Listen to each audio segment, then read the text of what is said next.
Hello everybody, Pete here. Just a quick one-off just to say that we lost a little bit of the intro in the cast this week in the actual recording. You didn't miss much, it was just a little bit of the intro, but there'll be a slight cut that you'll see. Thanks for listening to the show as always, guys, and keep up the support. We'll talk to you soon.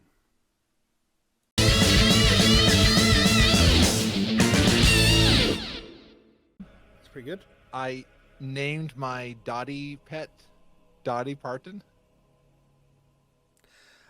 It's it's a name I've seen popping up quite a bit for it, to be fair. So Okay, so I don't admit that I don't claim to be original in my jokes, but you don't need to like be. There was a stream you did where we literally looked at what subreddit was it? The r/Warcraft dad jokes. Warcraft Yes. dad jokes, and then we were just going. I think you were in stitches. Oh, I was just laughing, and then afterwards, Torloff and Valicia were telling me more, and it was great. And then, other than in that, I've been working on Lore Master, so I finished Nagrand, finished Blade Edge Mountain. I'm trying to remember what it was called, and working on Shadow Moon Valley. I'm at one storyline done, and I finished the dungeon quest, I believe. I just got to go through a quest line to finish it. But I am almost done with that. That means that leaves Zangarmarsh and Terracar.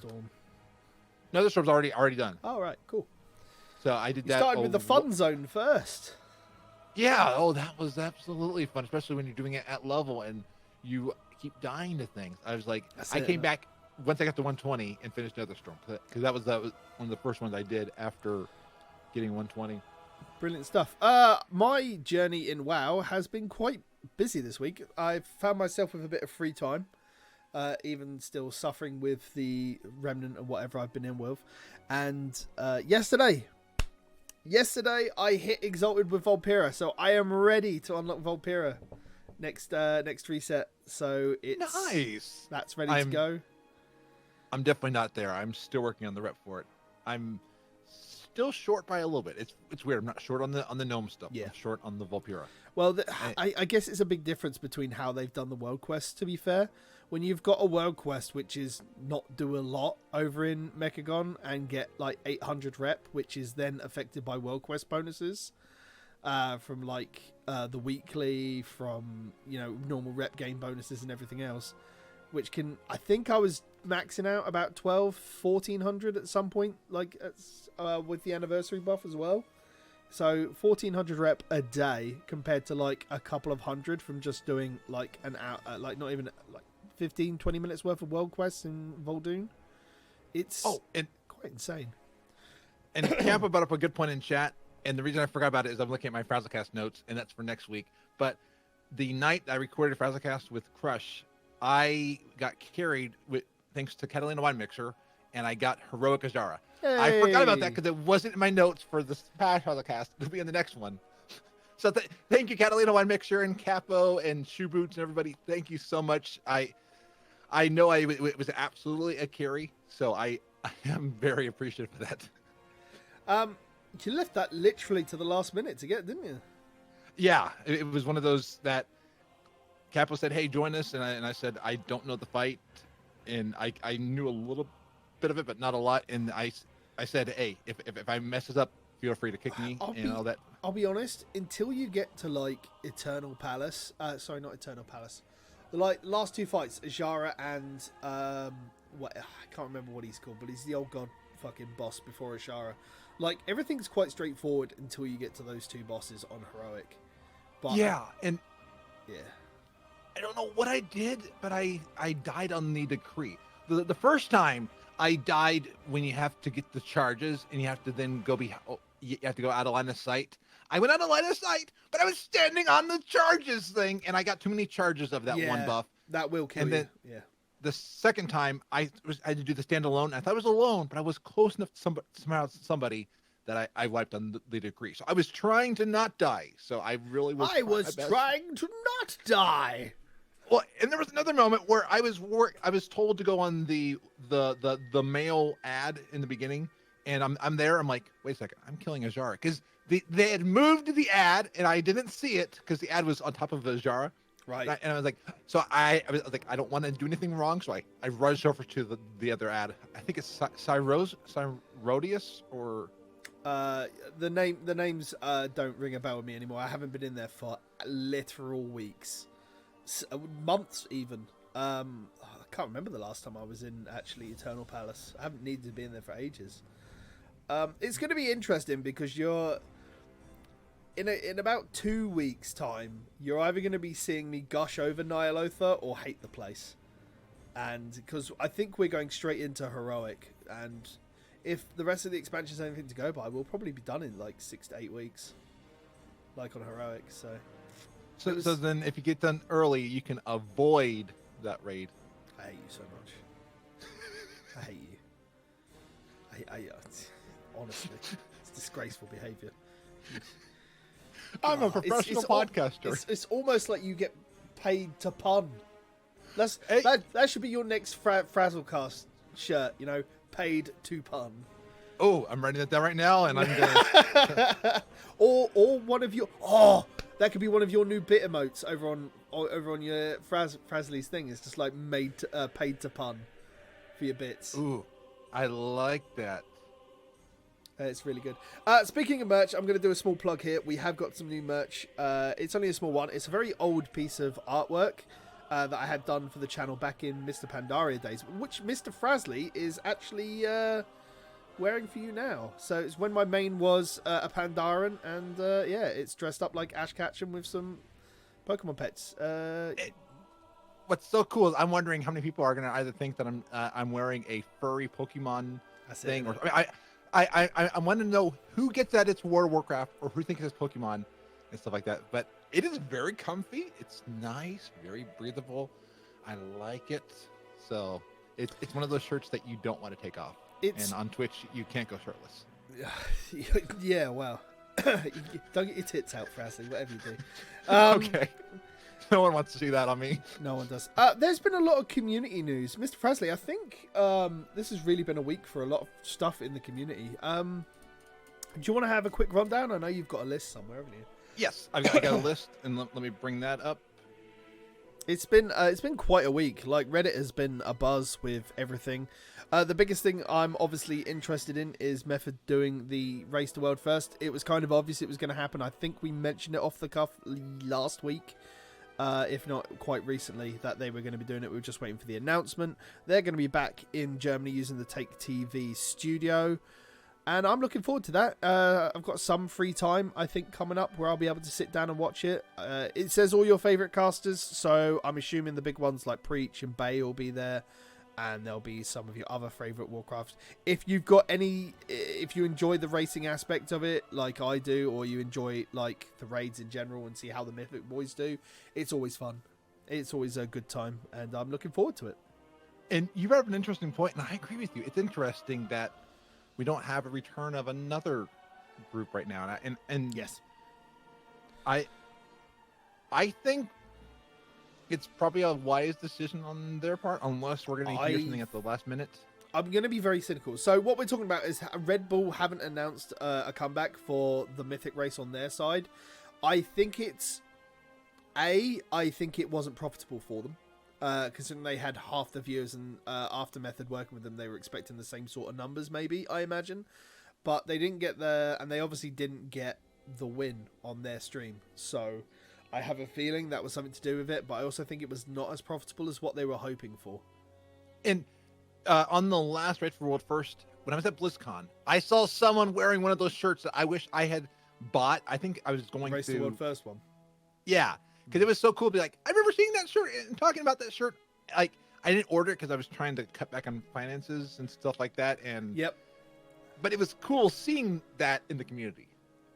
Yeah, no, I think it's one of these streamers aside where you can show your support for your streamers, your favorite streamer, and everything else.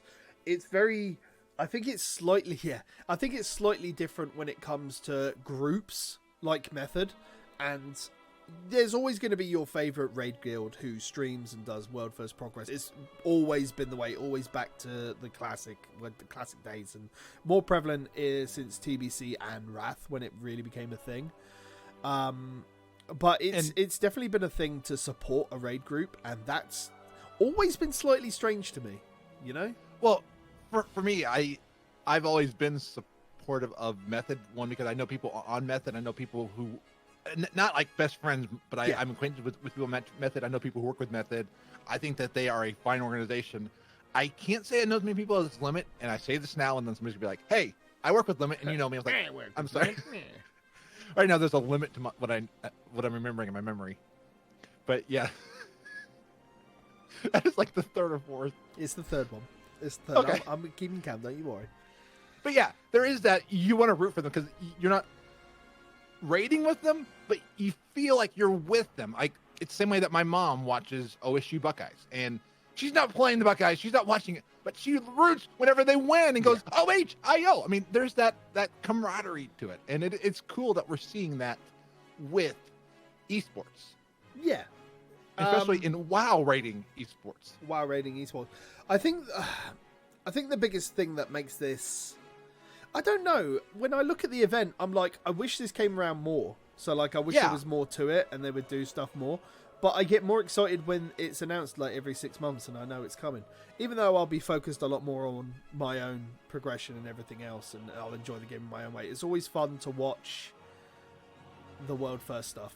It's interesting. I think the biggest thing is since it's been streamed, it's definitely been more interesting because now you get to watch the progress rather than not watch the progress, which is how it's been since like everything before current expansion. So that'd be interesting.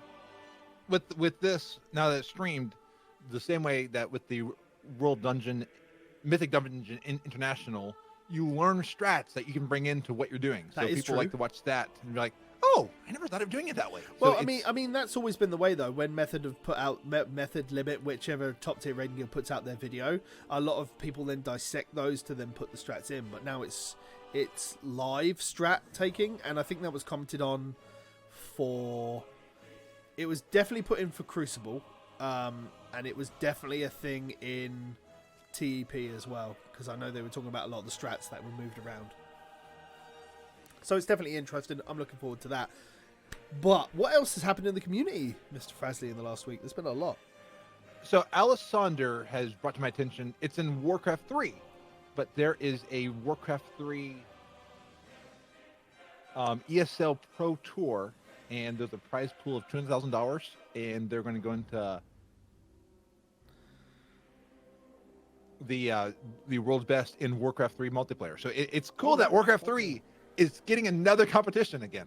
I have to wonder if, when BlizzCon rolls around next year, if they'll do a Warcraft 3 competition and try to see if it will revitalize it as an esport, especially in Reforged. That'll be interesting.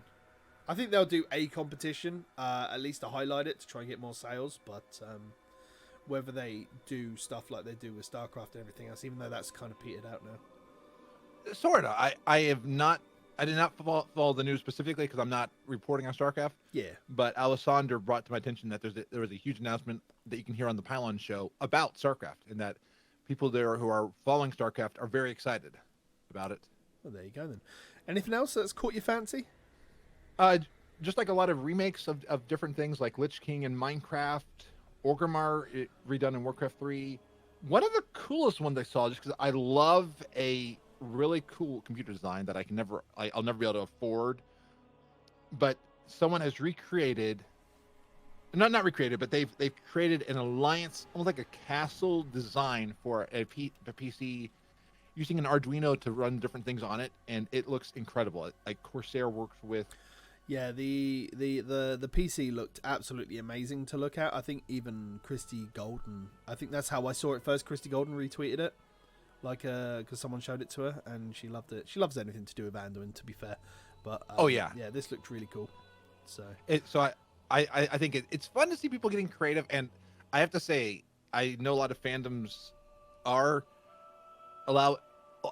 support creating stuff on their stuff, but it's cool that Blizzard is so supportive of letting people iterate on their IP and try things, and that shows a lot of creativity, and I'm always blown away by what people do in the community. As long as you're not infringing on copyright, I think Blizzard are pretty much open to let you do whatever, to be fair.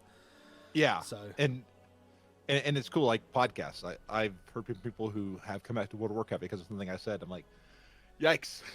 I'll be honest with you. There have been several points along Warcraft history that I've not been interested, but it's because of a Warcrafter, a YouTuber, a streamer that has got me back in.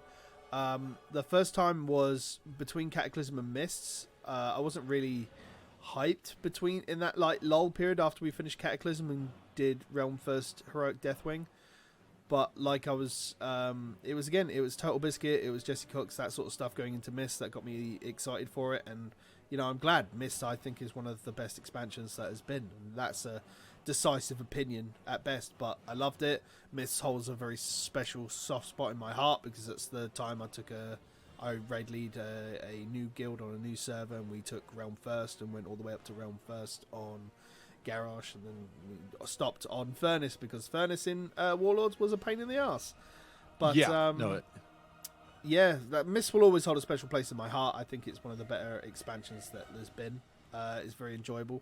And then when it got close to post Warlords, it was Preach Gaming who kind of kept me intrigued in the game and wanted to keep going. So I know what when you mentioned that someone's gone and said like because of you that I'm still interested in WoW. I get it because I've had that same sort of thing. So yeah, it was. I told Girls Gone Wild this past week that they almost brought me back in during Warlord because of their excitement for the game. It's cool. It's really cool. Oh, one final thing from the community because it almost passed me by. Taliesin is now in a podcast. So he has teamed up with Garrett of amove.tv, and they have a podcast called WoW Killer.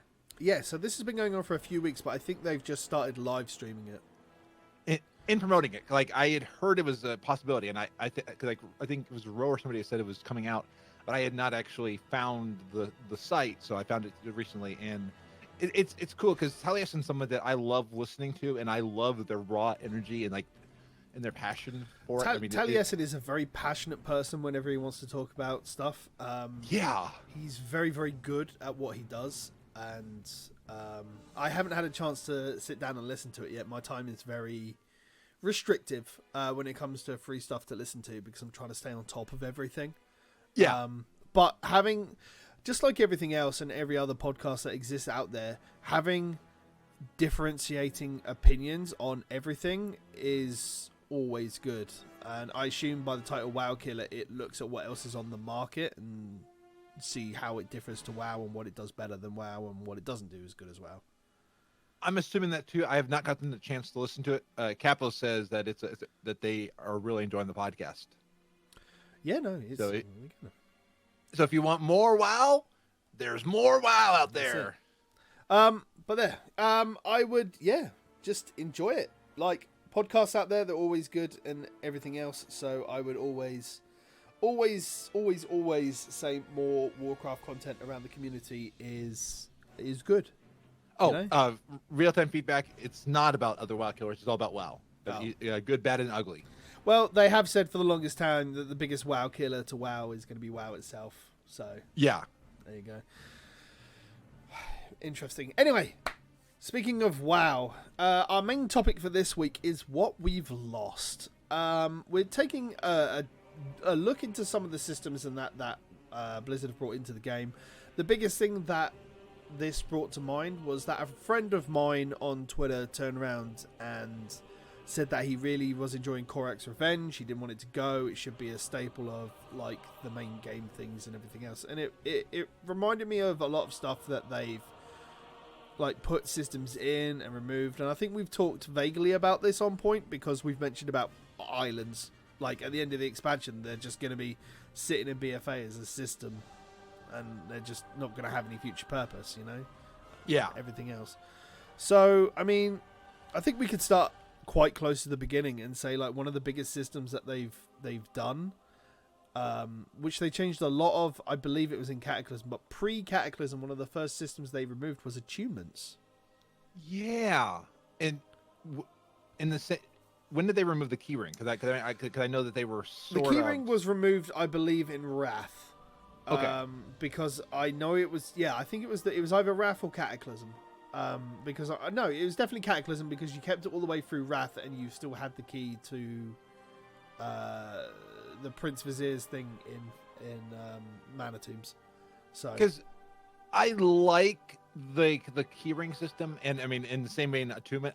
It is nice having to do something that you can't just walk into that instance, but that you unlock access to it, or that you can even get access to extra doors. Like I'll mention Nobergon. It's fun getting the workshop key, and I'm glad that the keyring was added to not take up inventory space. But yeah, it was nice having a collection of what have I unlocked? What have I have access to? And that was one thing. I think it was John Jagger on the Rise of Roundtable when I was on there that said that they miss being able to look at something and be like, what dungeons can I go to? What dungeons have I gained access to? Yeah, no, that's true. Attunements, the very last attunement and the most guilty one is obviously Burning Crusade. There was this, even to this day, the chart still exists of where you had to do your normals to get access to the heroic versions, and then you had to follow the heroic chain line to get into Karazhan, and then from there you had to get access to Tempest Keep and Stormstrange Cavern, and then only one person could carry on and get the quest from there to go into Black Temple and everything else. It was I make it sound easy. It was very convoluted, and was that part of I'm doing Shadowman Valley and Illidan says, "Hey, come see me in my temple"? Was that part of that quest? No. So there's a specific quest line that was put in just before Black Temple came out, where you find Maeve locked up, and that was the quest chain that started getting the Black Temple unlock. It was, yeah, no, absolutely. Like chat is saying, it was fun, tedious but fun, and it's true. But it led to some of the more interesting dungeon encounters, like trying to race through... it's not Shadow Labs, Shattered Halls, because you had to do Shattered Halls on Heroic in a fixed time limit. I believe it was 40 minutes. It might be closer to an hour. But you had to do it before the Executioner killed guys at the end and then get a key. And then you had to do specific stuff in Shadow Labs and... what was the other big one? I think it's the Alcatraz that you had to do something specific in as well. Yeah, and Cap was saying I actually just did the quest, and yeah, I had to go like Mechanar, Alcatraz. I had to get like Book of Fell names, and I enjoyed it because it was cool at the end. Illidan's like, "Hey, come join me in my temple." I mean, the quest still exists, and it used to be the attunement to Black Temple. Like, you had to have done that quest, but now you can just do the quest. You know, it's for fun and giggles. I'm not sure if you still get the titles for it, though. I think the titles were removed if you didn't do the quest line. I'm not 100% sure on that, though. I'll have to look because I just finished it, but I'd assume that they removed it. But it's because of relics like that. I've got titles that I never use because it's just from years gone by. Yeah, and like one MMO that I think we should compare it to is how Final Fantasy XIV, at least back when I played it, did attunements that you had to at least visit the dungeon before you could queue up for it. This is what they tried in Cataclysm with the dungeons, that you had to visit it before you were able to use the LFG tool to do your dungeon. You actually had to find the entrance to it first. And once I think it's cool. I think it's all right. No, I don't think it's a bad thing. But then, obviously, the main reason they removed it is because it's not new player friendly. New players outpace the content in a given zone, and there's not always a breadcrumb that leads to a dungeon. There's not a breadcrumb that leads to Blackrock Caverns, for example. It's a dungeon that exists, but there's no breadcrumb there. So then, I hate to say, I think it's a fault of the quest design. I think if you bring it back, and I think it'd be cool to bring it back, you need to send people to that. Well, that's what they've done with Legion and BFA, and to an extent, WoD. If you look at Legion's questing in its zones and BFA's questing in its zones, the main story always takes you and then ends at the dungeon, and then you have a quest to go and do the dungeon. Because there's no need to do the dungeon before that, because you're questing through. Because the dungeon XP was, I believe, slightly nerfed anyway, so that people didn't just spam dungeons like they did in Mists. Because in Mists, That's when the lock didn't exist, and all people were doing, because to get around the server locking queues on launch, was to just jump in and then just do dungeons because they're on a separate instance queue. And Leewild's bringing back a point that I forgot, that in Final Fantasy XIV, the main storyline also unlocks access to the features and places. But there are side quests that you have to find which aren't signposted or breadcrumbed. So you're actually... you go out of your way to unlock certain dungeons because they're not part of the main storyline breadcrumb. Which I think is a fault in how they laid out their story. I think it's not a fault in there. I mean, these other dungeons hold respect as to where they are with the storylines that you're doing. You're encouraged to go and explore and do stuff with the rest of it. The main storyline that takes you from 1 to the end cap, I think it's 60. I'm vastly out of FF14 knowledge these days. You can just follow that storyline, and there'll be the odd point here or there where you'll not hit the right level, and you'll have to go and do some side quests and stuff. But you can do the main story, and then this other content exists. But you don't have to do it. You can then use your dungeon finder when you're leveling a subclass to go do something else, or you can go and do those quests on a subclass when you're in that zone. The game, the thing that FF14's done since its inception has really pushed exploration, and I think it's definitely tools of a different age, because FF11 was closer to what Warcraft was back in Classic, although balls harder. And there was just a main story. You got through it. You were forced, if you wanted to level past level 10, 11, you were forced to find a group and actually kill mobs in the wild to level. You couldn't solo anything past 10 or 11, and you had to walk through a higher level zone to get to the next area. Oh wow! Yeah, I know an MMO that I've followed over the years. Saga of Lucimia is working to recreate that, where you can be in the main town, but to do anything, you got to go out with a group to get anywhere. Yeah.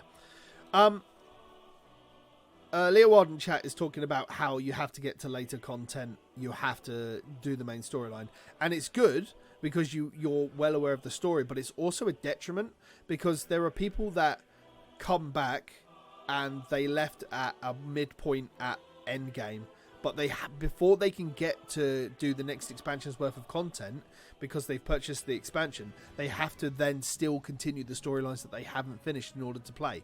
Whereas if you came into the game today and you have everything, you can literally just use your boost to get to 110 and start BFA content. Isn't there now a potion in their cash shop that you can bypass stories? There's always been potions that you can bypass an expansion's worth of content, yes. But you're literally buying skips at that point. But you can still use those to instant level an alt job in Final Fantasy XIV anyway.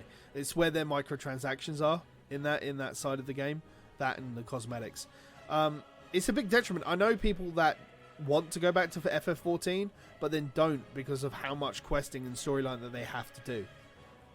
Yeah, and that's where I'm hoping Blizzard is trying to fix that with their revamp, because I do see in Shadowlands there is that you've got to go through Shadowlands to access stuff, but then they're rewarding you on your alts afterward. That I think they're trying to find a middle ground. Biggest thing I'm interested to see for the new leveling system is if you hit 45 and you've done all of the zone content, do you then have to grind out the last 5 levels on mobs, or does it unlock what was endgame and you can go to the Throne of Thunder at 45 and everything else like that? I'm not saying it can happen. I'm saying there's a possibility that it might happen. It sounded like in the What's Next panel that your alts will start earning towards that endgame, and they can access endgame stuff. I'm talking about like if you're leveling through, if you've got a brand new alt and you level through mists from 1 to 50, yeah, before you go into that thing, and you choose to go to mist rather than any other expansion, and it's probably not going to happen because you always cap before you finish all the questing. But what happens if you don't do your side quest, you do the main story in that area and move on to the next one? You don't hit cap at 50 or 48 if you can go to the next area, and then because you've done all the main storylines in each zone, can I choose to go to the Throne of Thunder? Does that unlock to me, and can I do my questing there because everything scales? That's a good point, especially because the older design. I would say maybe that's where they would encourage you to do dungeon content. Yeah, that or exploring for storyline content. But yeah, it's going to be interesting to see how it plays out. I'm definitely looking forward to 9.0 and how it rolls around. So that's something as well. Sorry, excuse me. Go ahead. Another system that I was thinking of that we've lost. It's one that I've been experiencing when I've been in Classic. Is weapon skills. Yeah. I mean, the closest system that remains to do with anything similar to weapon skills is how trade skills work and the points that you gain and everything else. It's the closest thing that you can even possibly work. Have a look at, because fishing is essentially a weapon skill for the most part. But would it be interesting if your fishing skill determined how much damage you could do with your fishing rod if you got in combat? That would be pretty cool. Like, I'm so good at fishing that I can whip my rod back at you. But yeah, fishing. I believe weapon skills ended in Cataclysm because essentially, if you wanted to do any damage, it was just ludicrous to just get to that point and go. And I remember, because I've got the feat of strength for leveling all of my weapon skills to max and everything else. So, and I remember just being in Wrath zones and just punching high level mobs on my priest just to get it done. Like I like that feature in Skyrim and Fallout. It is nice. You have to get better at a thing, and I think the idea is kind of cool, but it could also be moot, especially now with the fact that we have transmog for stuff, that your item's not really of the same value as it once was. It's just a stat. So I like it. I liked it as a system because it's very RPG. Yeah, that's the design intent behind it, I believe. Because weapon skills are a very D&D thing, you know. It's one of those things, but it's a thing that once again you just needed too much, and if you didn't have it when you got to that end game and you weren't maxed in your weapon skills, then you had to go and do it.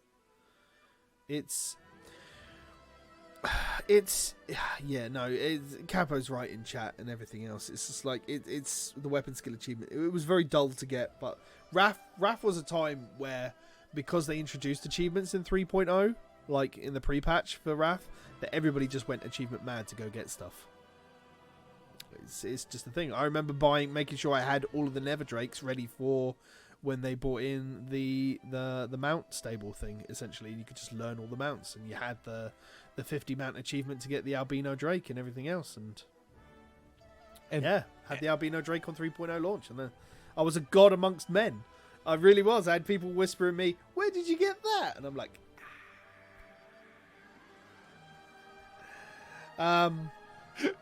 hey, yeah, showing off and like, yeah, I'm so cool. And that's it, with my white drake mount, which looks like absolute garbage because it's so badly textured these days. With its seat, that's part of the actual rendered model of the neck of the body of the drake, and it doesn't actually look like a saddle on something. Good old textures. We have come so far on that. Yeah, we have. I don't think was there a new system introduced in Cataclysm? I don't think there was. I think it was because they redid the world. They didn't really introduce a new system.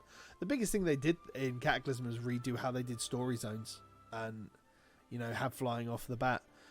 Yeah, I did hear when I was talking to somebody about Lore Master that they redesigned Lore Master to be more storyline and less amount of quests that you did. That's been a more recent change. Lore Master used to be finish X quests in a zone, and ever since, I want to say Warlords, where they've started being, this is your main list of campaign quests to do in a zone to get the achievement.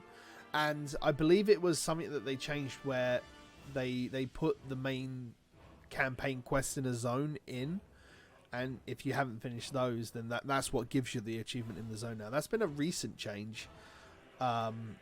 It's an interesting change. I want to say it's a good change, but I've not really experienced it because it's not really been anything I've leveled in, really. I just level these days, just get in dungeon and do it. Most of the storylines I know from the zone still are the same. They haven't changed, so who knows? It might be one of the times that I go back in 9.0 and level through some of the old zones to see some of these, remind myself of some of these campaign changes.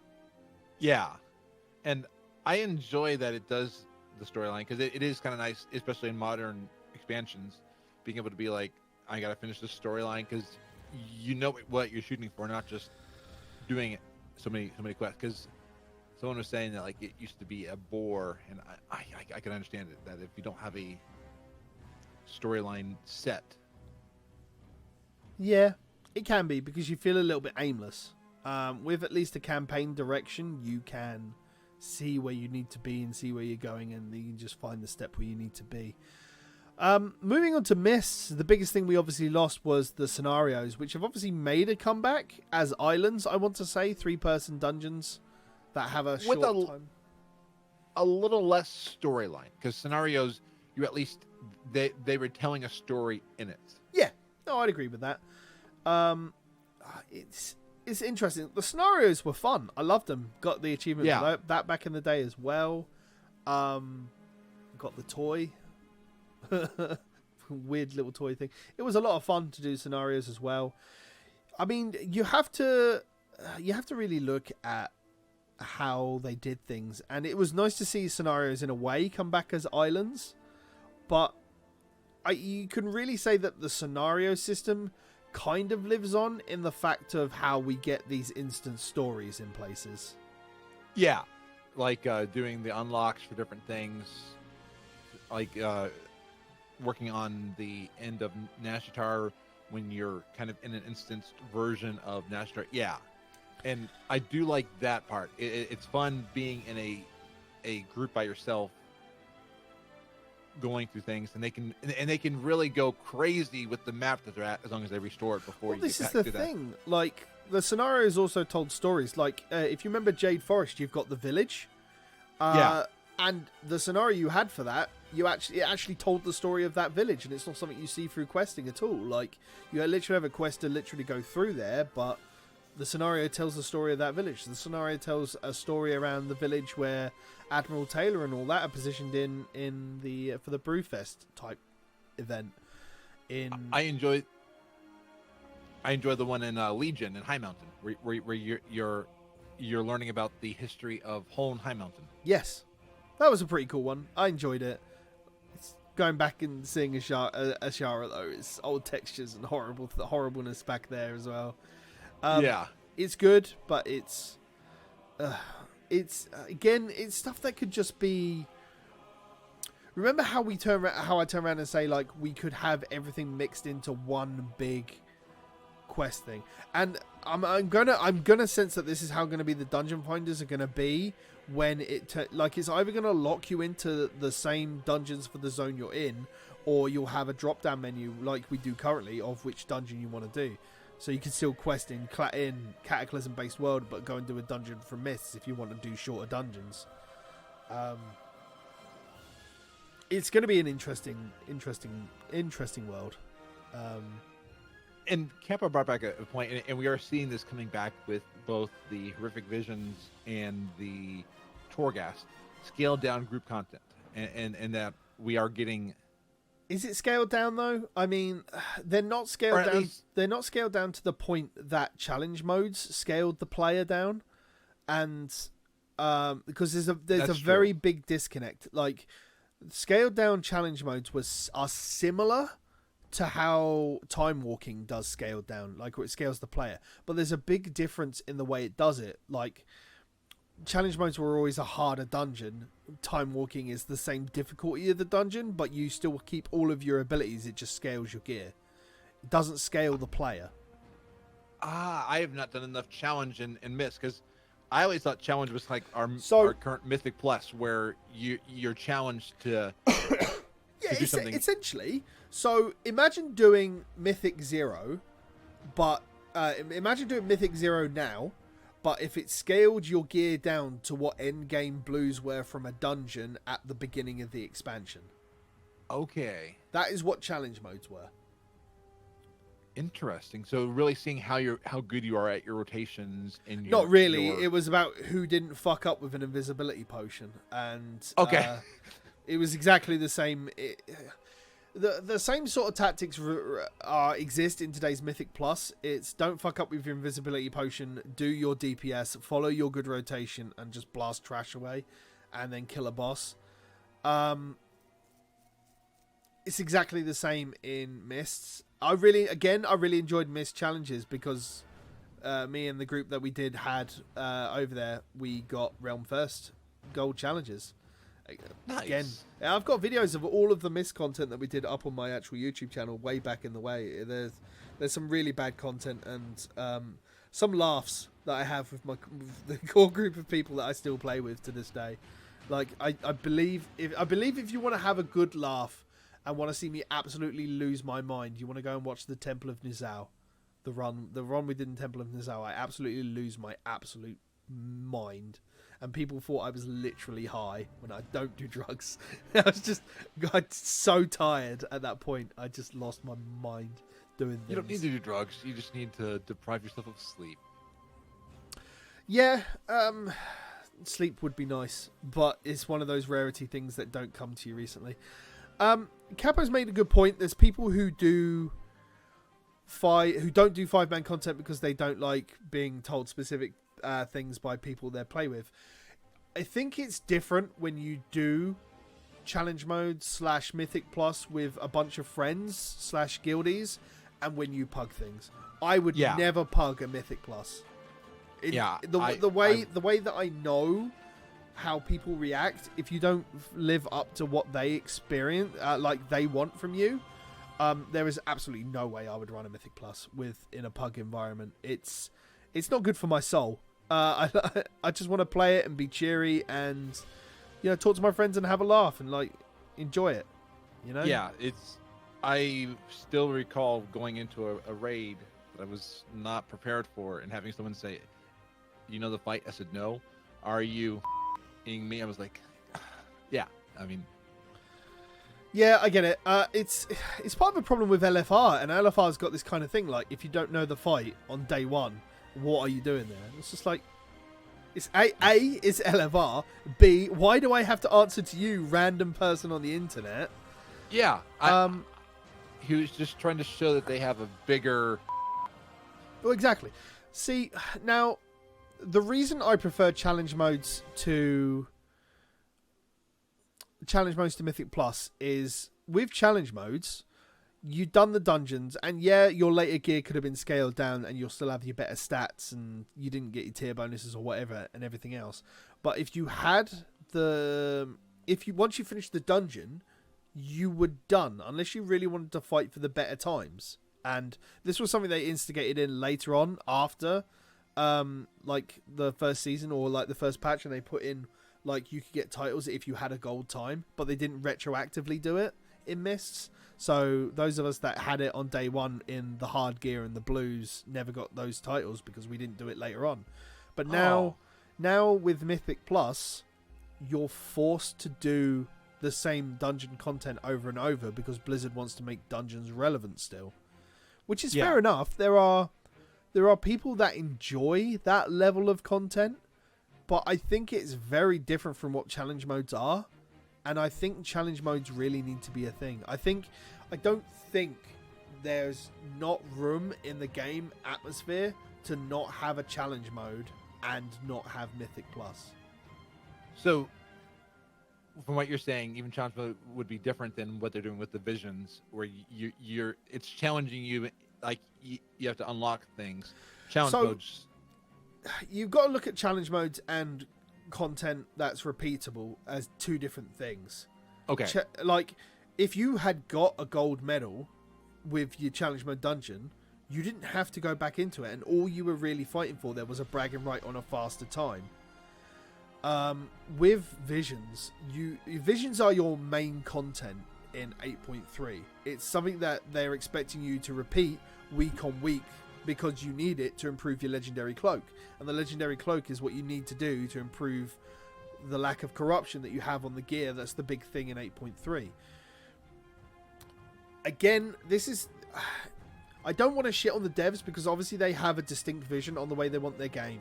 But World of Warcraft has become more of a tool of get you into the game, complete daily quests, get rewards, and do it day on day so that you feel that you're doing something. And completing Mythic Plus because you're going to get that promise of a reward at the end of it. And then you get into a habit of a weekly aspect. Whereas if you look all the way back, dungeons were done. You didn't need it. You could log on and you could level an alt because you had the free time to do it. You could take your alt through a dungeon and a raid because that was their next logical step. You only had to touch your main to be raid ready to get your gear and everything else. Now, you can have a distinct endpoint for your character, but in the day that we are today, look at BFA as a whole. How much of that stuff does it require you to make sure you're logging in daily? And I think the implement of daily quests back in Wrath were a big portion of this. Log in, do it. The more you do, the faster you reach your endpoint, you know? But there was still an endpoint. We've now got Paragon boxes, which means you can continue on getting the rep once you've already hit Exalted, and there's a continuation of that. Your Azerite, until you hit your end game with that, you're still going. That's changing in the next patch, and that's going to require you to keep logging in if you want to keep upgrading the item level, because the item level of the neck is power for your essence. But people look at the game differently. But there are people... Yeah, go ahead. They're trying to make it where you feel like... Where you don't feel like you've done it all, and then, okay, I can unsub for a while. I see... I can see why they're doing it, but yeah... I'm seeing, from what you're saying, challenge modes are like Arkham Asylum, where you've already done that stuff, but now I'm going to give you a challenge. I'm going to give you like 1,000 jokers. You've got to defeat these extras to do in the game once you've done the main area, and then you get a title or an achievement for it, and you don't have to go back and do it. You're like, hey, look at me, I did this. Yeah. Is it similar to the Mage Tower? Because that was cool. Like, I know when I see people on the Mage Tower appearances, I see that they did something cool. Yeah. So once you did the Mage Tower, it was done on that character. Yeah. Like, if you what's your main character? It's a mage. Oh, warrior. Okay. So if you managed to do your Mage Tower with protection, there was no need to do it again. You'd already got the reward. Sure, you could do it with arms or fury, but those were still two very different encounters, as it were. But once you were done, you were done with it, unless you wanted to do your Mage Tower again on a different character. So it's very distinct content, and we'll probably get around to talking about the Mage Tower and their and the stuff as we go through it as well. But there's very distinct content that you could complete and you were done with. It's, part of why I don't like Mythic Plus is how grating it is. Like, I finished doing Mythic Plus when I couldn't get anything better from Residium, and I was forced to, if I wanted to try and roll a lucky roll for Residium, I could do, but I didn't want to do that. I wanted to go and enjoy my time in the sub I pay for. But I'm punished for that now because account-wide essences aren't a thing. And if I want an alt to be in the same level as a main, I then have to I have to go do my PvP, I have to go do Mythic Plus on that. And I don't want to do that. I want an alt to be there, and if I feel like I want to get it some gear, I could take it into LFR or that, but then I fall behind because I'm not doing the damage, and as we've already spoken about, you then get called out by random people in a dungeon you don't know because you're not doing as much damage, and you'll get kicked because you're low damage. Yeah. Like... I see it in dungeons I do when I'm leveling. Like, I use, I forget the name of the mod I use, but there's a mod I always help with the rotation because I play so many characters, and it helps with leveling. I think you might have it. But there's one I use for while I'm leveling, and I always do, because I follow what it says to do, I'm nearly always top DPS compared to a lot of other people because they're probably not using the mod or anything else. But because those people aren't top DPS, if we die on a boss or anything else, people call out their numbers because they're not doing as much. People just want to, people want to play the game. And having these artificial goals that just extend the goalposts, so you can't call yourself done, it gets a little bit grating and it becomes one of those live service models where they just want you to keep playing and keep playing and keep playing. And it's a bit hard. And I didn't want to shit on devs because that they have a distinct vision for the game and the way they want it and everything else. And, no. Blizzard are still there to make money at the end of the day. But I think you're bringing up good constructive feedback. You're not just saying it's crap, but you're saying here's why I feel it's not good. Yeah, no, there's definitely stuff that can be better. You can say that about everything, though. There's always stuff that can be better, Yeah. And this is not a point of me longing for the old days, which in hindsight, this episode looks like it's a big part of, this is what we lost and this is what I want back, and I enjoyed the good old days. Back in the day, it was amazing, and we didn't have all this, and I enjoyed it. I walked 55 miles to get that mount at level 40.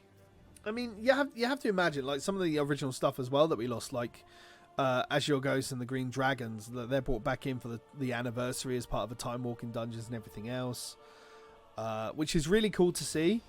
Yeah. But again, there's nice to have this stuff come back, but because they've inflated the gear level and made it catch-up gear, and their daily drops as well. Like, making them daily drops is such a forced thing to people who have this inclination to just keep playing the game and better their character by any means necessary, because they'll just do what they feel is necessary to do to improve their character. And if that means they've got to fly all over the classic world to kill 4 green dragons and a blue dragon for a better chance at a drop. Hell, didn't they bring Kazakh back as well? I can't even remember. I think Kazakh was Azure added Ghost, to that Kazakh, as well. and the Green Dragons, yeah. Yeah. There's 6 bosses. It's mental. It's absolutely crazy how that happens and everything else. It felt good with the raid this year that to go in and get that Deathwing achievement. That felt good. And even Korax, it felt good to get that ram. I know I could have leveled up things through AV, and I know people who did it. I didn't go back, and I didn't even go back to the raid to get the mounts. I know that gave you, but it was fun knowing I was done and I could then move on to something else. And I set that goal for myself. That's what I felt like once I got the mount, the anniversary mount in both. Like, I was just one and done. Yeah. Would I have? Because I didn't enjoy Korax that much, because it literally felt like I could AFK my way through to easy levels. Especially post the change as well, because you could just sit in there and just get it done and just not really like do anything. It comes down to personal that you could, but then would you be able to sleep? I was able to sleep soundly on my Casper mattress and Casper pillow because I was just hashtag not an ad. Yeah, not an ad. I mean, hey Casper, if you ever want to sponsor us, we'd be all for it. I'll take your money. It's very, like, the way they get you, like, by looking at everything we're talking about, you can see how much the game has changed. Some of it for the better. Like, not having to do weapon skills is a good thing. Like, yeah. I think if it was done well, the same way that they redid professions, where you could do, like, you could get the profession and you didn't have to level all the way up to 700 before you could start working in Legion. Yeah.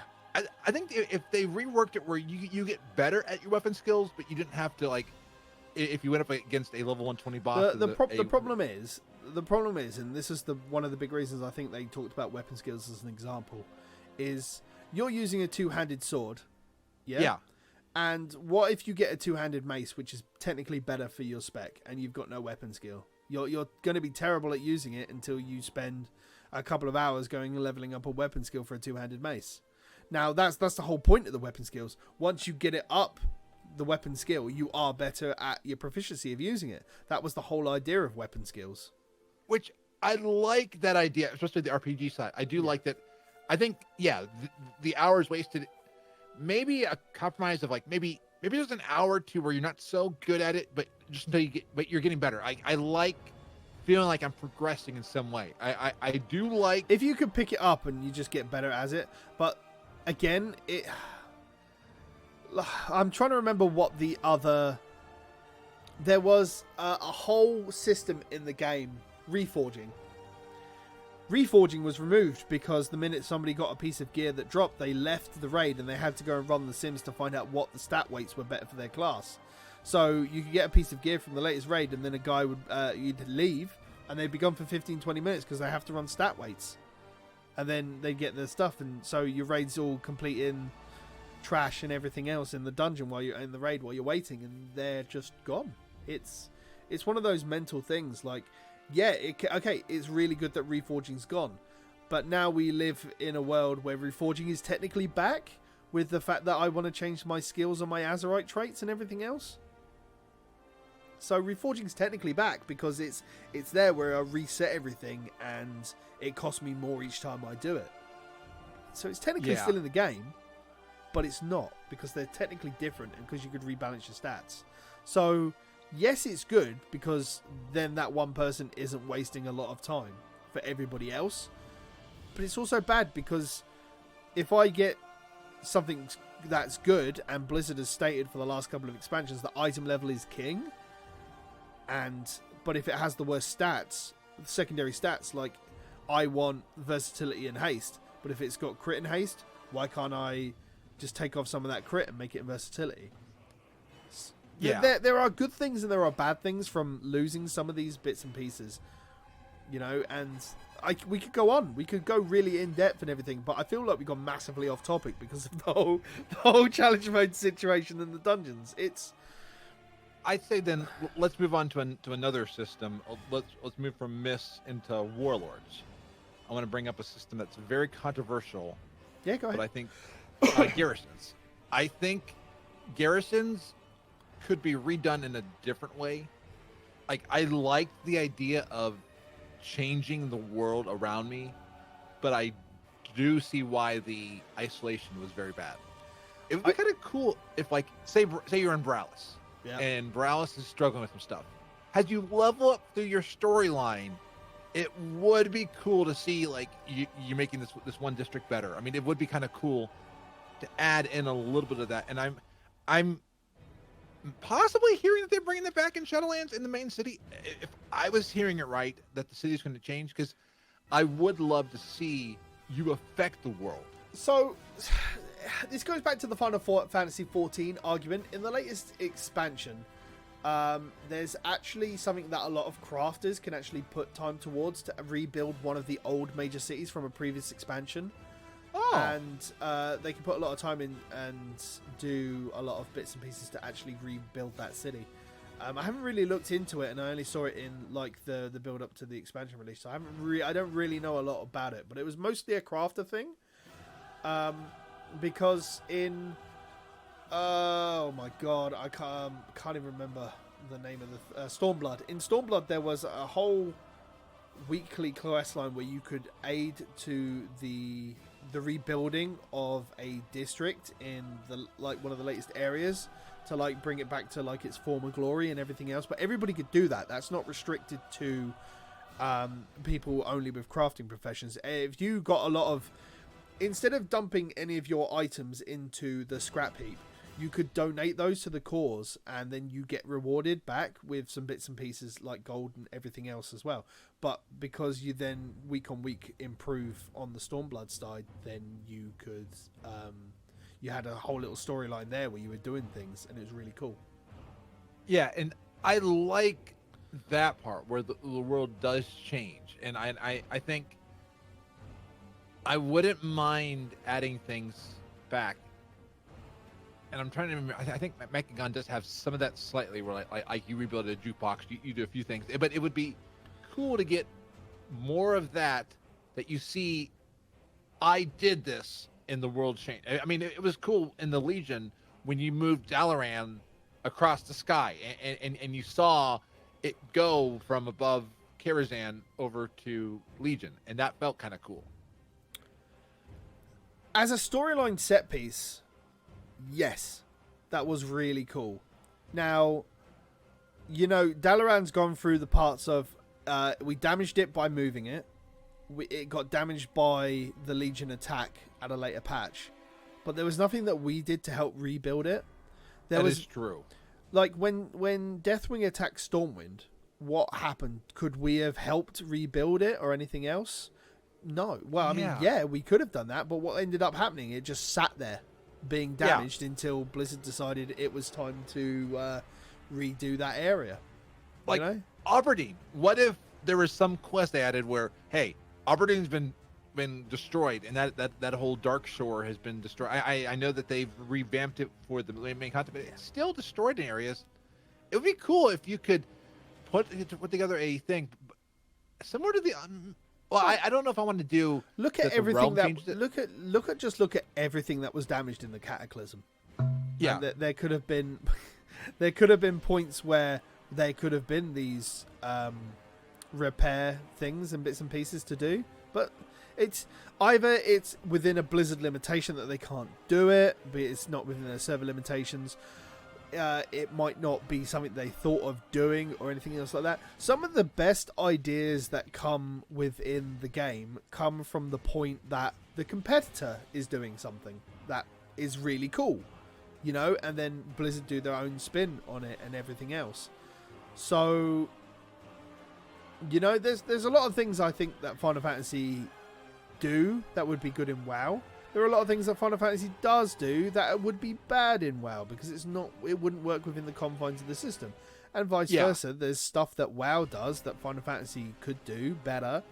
Transmog is a big thing there, but there's stuff that WoW does that I wouldn't even dream of putting in Final Fantasy at all. Yeah, like one of the ones that is system Final Fantasy 14. I'm glad that I moved with Final Fantasy 14 on paying extra money on your sub to get extra retainers for Auction House. I literally had my sub for Final Fantasy 14 growing because of the extra retainer. I mean, it was one of those. The problem with the retainer system is if you were wanting to do the crafting stuff, they were necessary, like for the most part, because it just takes longer to do if you've only got the one. It's an interesting system, but yeah.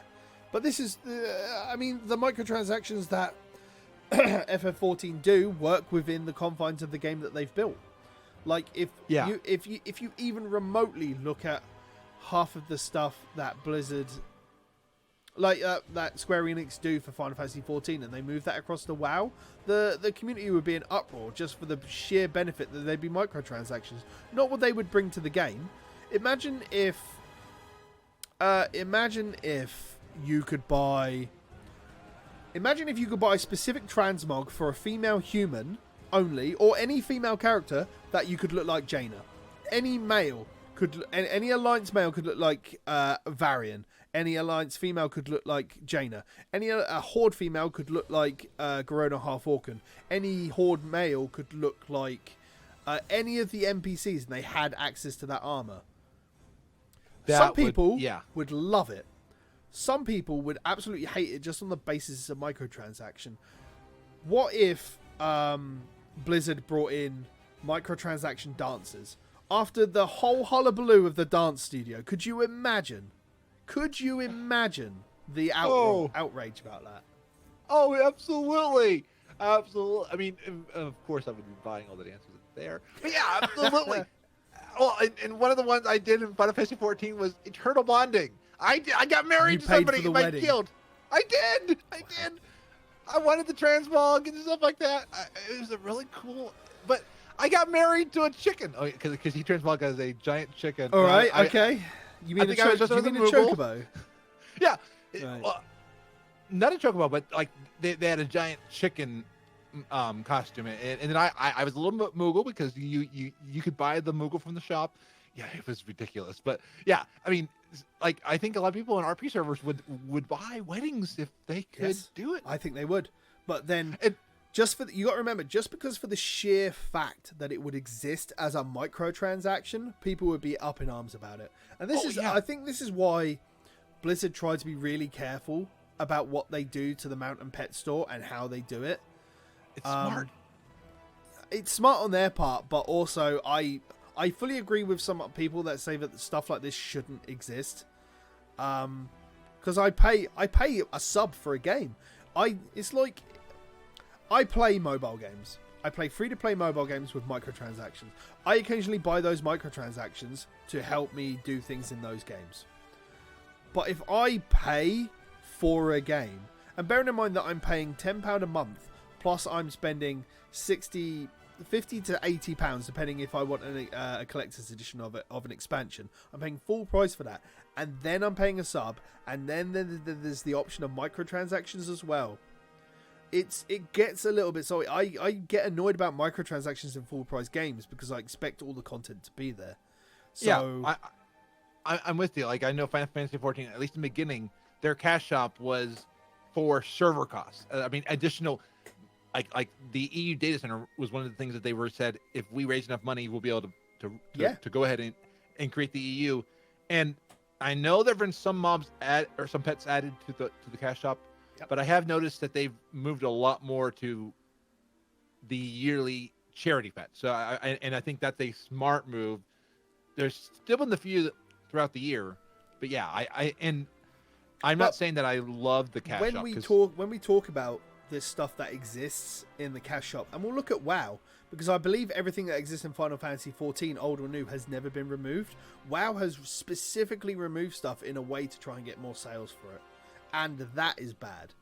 Like, as we're talking about stuff that's been removed, the fact that they've removed specific stuff out of that shop is terrible. Yeah. Like, if you're gonna remove it, at least put it on the black market auction house. Yeah, well, because like they did that for the Corehound, and I've heard that the Brutosaur is going to be in the black market auction house. Yep.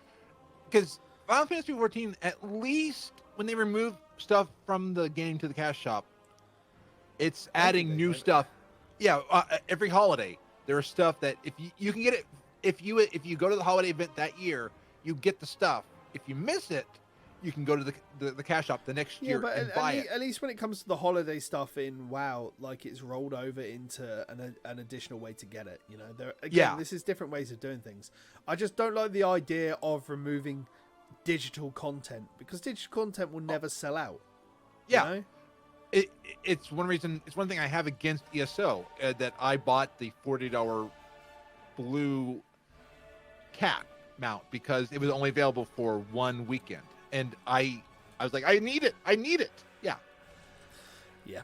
I think we're going to call it a day there. This has turned into what I thought was going to be a nice little chat about stuff into a full-blown rant about microtransactions and everything else. So I think that's a good point to call it there. Next week, we'll be back with our initial thoughts on 8.3. By the time we start recording, we'll have at least half a week in there and everything else. So I'm sure we'll have lots of stories about what we've done that week and everything else. So it'll be a fun week and everything else. If you've joined us live, thank you very much. Love you. Mwah, mwah. If you've listened or watched this on the VOD, thank you very much as well. Always, your support is always appreciated. This has been Stories Around Azeroth. You can catch me on all the normal social media places. It's right there above my head if you're watching the VOD, at Titans Creed on social media, or at Gaming Phoenix on my other one. You can find the live stream if you want to join us live and contribute to the chat at twitch.tv/Project Phoenix Productions, or come and join us on YouTube at youtube.com/Project Phoenix Productions. Mr. Frazley! Well, where can they find you around the internet? Twitter at Frazley-tastic. Every week on another podcast called gnomepodcast.com. Frazlecast at gnomepodcast.com. And on Twitch at gnome.live, where this week you will see me take a break from Lore Master and going through the content to see where things are. And I've heard I should bring tissues. Maybe. Before we go, aren't you now co-hosting on another podcast now? Yes, I am also every 2 weeks on the Converted Podcast, which is a guild podcast about Convert to Raid. And we talk about with people in the guild and in the community. You get to know them. So more Frazley in your ears, more all the time, if that's what you want. That's it. Ladies and gentlemen, thank you very much for joining us. Have a great evening. Enjoy 8.3. I'm sure we will, and we will talk to you later. But yes, we're off for the evening. We're going to go enjoy 8.3 and everything else. And to leave you, as always, Mr. Frazley, how do we say goodbye? Until next time, be awesome.